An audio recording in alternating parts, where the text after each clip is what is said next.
ఆ రోజులే బాగున్నాయి.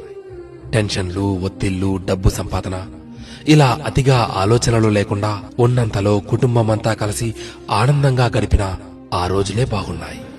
ఆదివారం ఆటలాడుతూ అన్నాన్ని మరచిన ఆ రోజులే బాగున్నాయి.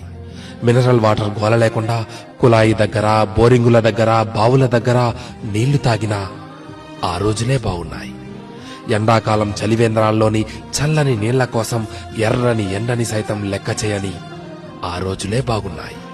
వందల కొద్దీ ఛానళ్లు లేకున్నా ఉన్న ఒక్క దూరదర్శన్లో శుక్రవారం చిత్రలహరి, ఆదివారం సినిమా కోసం వారమంతా ఎదురు చూసిన ఆ రోజులే బాగున్నాయి.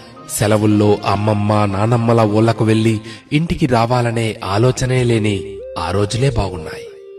ఏసీ కార్లు లేకున్నా ఎర్ర బస్సుల్లో కిటికీ పక్క సీట్లో నుండి ప్రకృతిని ఆస్వాదించిన ఆ రోజులే బాగున్నాయి. మొబైల్ డేటా గురించి ఆలోచించకుండా బర్త్డే డేట్ గురించి మాత్రమే ఆలోచిస్తూ చాక్లెట్లు పంచిన ఆ రోజులే బాగున్నాయి.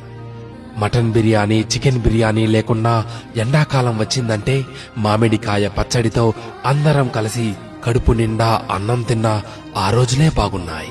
ఇప్పుడు జేబు నిండా కార్డులున్నా, పర్సు నిండా డబ్బులున్నా అమ్మ కొట్టుకు పంపితే మిగిలిన చిల్లరను కాజేసిన ఆ రోజులే బాగున్నాయి.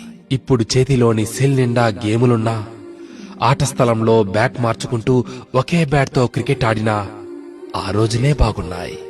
ఇప్పుడు బీరువా నిండా జీన్స్ ప్యాంట్స్, టీషర్ట్లు ఉన్నా 2-3 నిక్కర్లతో, కురచ షర్ట్లతో బడికి వెళ్లిన ఆ రోజులే బాగున్నాయి. ఇప్పుడు బేకరీల్లో కూల్ కేకులు తింటున్నా, 25 పైసల ఆశా జాకెట్లు తిన్నా ఆ రోజులే బాగున్నాయి. ఇప్పుడు రకరకాల ఐస్ క్రీంలు చల్లగా నోట్లో నానుతున్నా, నాన్నమ్మ, అమ్మమ్మల చీర కొంగు పైసలతో పొల్లాయిసు కొనుక్కు తిన్నా ఆ రోజులు ఎంతో బాగున్నాయి. పొద్దుపోయేదాకా పొలంలో పనిచేసుకుని ఎలాంటి చీకు చింత లేకుండా ఇంటికి చేరుకుని చందమామను చూస్తూ నిద్రలోకి జారి కమ్మని కలలు కన్నా ఆ రోజులే బాగున్నాయి.